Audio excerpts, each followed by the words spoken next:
slaves with white collars. Advertising has us chasing cars and clothes, working jobs we hate so we can buy shit we don't need.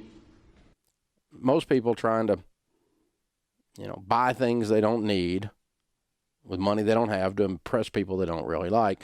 Hey guys, welcome to Anchor Point Finance. So the number one thing to know about personal finance is that 20% of it is actual math and 80% of it is behavior. If you want to be good with money, you already know what to do. You have to live on less than what you make, you have to save and invest, and you have to control your spending habits. But that's easier said than done because we live in a consumer society. Companies spend millions of dollars on marketing, we get ads everywhere we look, and there's always somebody trying to sell us something that we don't need. Right. We are consumers. We are byproducts of a lifestyle obsession. Murder, crime, poverty, these things don't concern me. What concerns me are celebrity magazines, television with 500 channels, some guy's name on my underwear, Rogaine, Viagra, Olestra. And as they say, you are what you eat. Or in our case, what you consume can begin to consume you. The things you own end up owning you. So my number one advice is to make sure you get a good mental diet of educational and financial content at least a few hours a week. A good place to start is Dave Ramsey. He has a free podcast right here on YouTube. And if you don't know who he is, let me show you a quick video to kind of summarize what he's about and why it's important to watch content like his. Here's the deal. Your number one wealth building tool is your income. All of the millionaires that we interview, unless they inherited the money, which is very, very few of them, less than 10% of them inherited the money, did it by saving and investing their income. They don't get screwed around and give their income to Lexus and Toyota and Ford and General Motors and American Distress and MasterCard. Who named that anyway? It's a mathematical thing. When you give your income to someone else, you don't have it anymore. It's bad because it's stupid and you're normal. 70% of the Americans are living paycheck to paycheck. That's stupid. Because you're living in one of the wealthiest countries the world has ever known, and there you sit like a rat in a wheel, run. Why? Because student loans are an investment and I'm going to Best Buy. This is just stupid. It's stupid on steroids.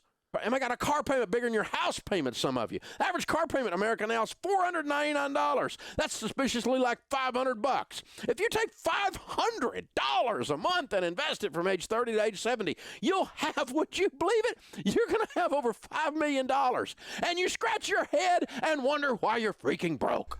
So this video is from a few years ago, and I bet the average car payment now is way, way more. And if you want to be serious about your personal finances, you have to realize that people don't really care what you drive. People don't think about you that much. So a lot of us fall into the trap of trying to impress people.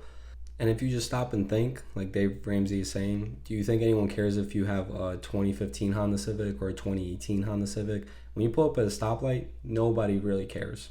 So obviously Dave is a little bit pissed off, but I feel like a lot of people need to watch this video and maybe watch it, once a week or a couple times a week, or just watch his other content to try to help you get out of that mindset of I need to impress people. Take control of your behavior.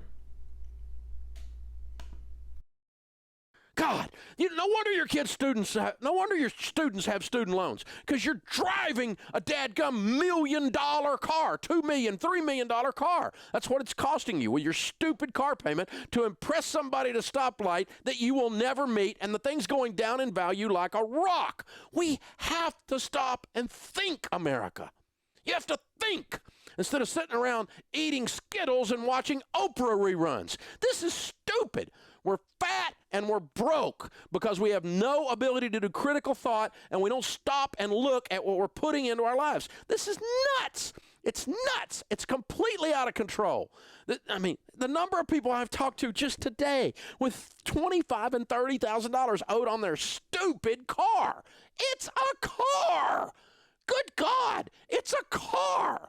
What does it do? It takes you from here to there. Now, I don't mind you having a $25,000 car. All of my cars cost more than $25,000, but I freaking paid for them, and they're a very small percentage of my life. So this is his other point is a lot of his content is about sacrificing now so you can have more in the future. So it doesn't mean that you always have to, live like you're poor, but start taking control of your money and actually sacrifice so later in life you could have what you want. Borrowing money on your house to put granite countertops in. Somebody ought to smack you. That's stupid. It's stupid. You have to stop and think again. It's because you're killing yourself. You make enough money to retire a millionaire or a multimillionaire. You make enough money that your kid ought to have a college fund fully funded and they can go to school without being part of the freaking student loan crisis. But by God, you had to have a bass boat so you're $32,000 in debt because those fish were outrunning you. God, think. Quit being grown-up children walking around in grown-up bodies. Children walking around in grown-up bodies. Adults devise a plan and follow it. Children do what feels good. This ridiculous, impulsive nature of we think we're going to borrow our way into wealth it's out of control, guys. We've got to. If you want to try to control your impulse spending, like I said, watching content kind of like Dave Ramsey's will really help. Maybe joining communities on Reddit or watching other YouTubers that are not financial gurus, that are these guys buying Lamborghinis and flying private jets, but actual real people that they want to help. They will advise you every single time. Live on less than what you make. Don't overspend money.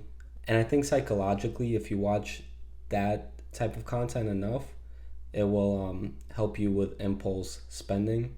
And you will realize that most of us have more than we need. We don't need the new iPhone, 17 or whatever, or a brand new car, or a used car that costs, $30,000 when you're only making $50,000 or $60,000 a year. Now you might be able to afford your payments monthly, but in the long term, you're wasting a big chunk of your income on a car that nobody really looks at or cares about.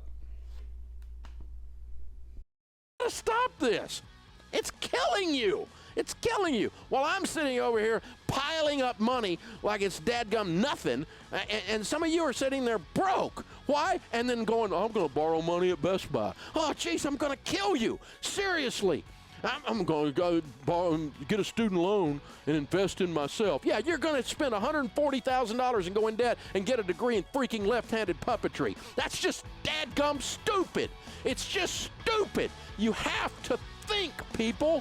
You have to think. Quit giving your most powerful wealth-building tool away. It's your income. You're making everybody else rich. Think. Hey, guys.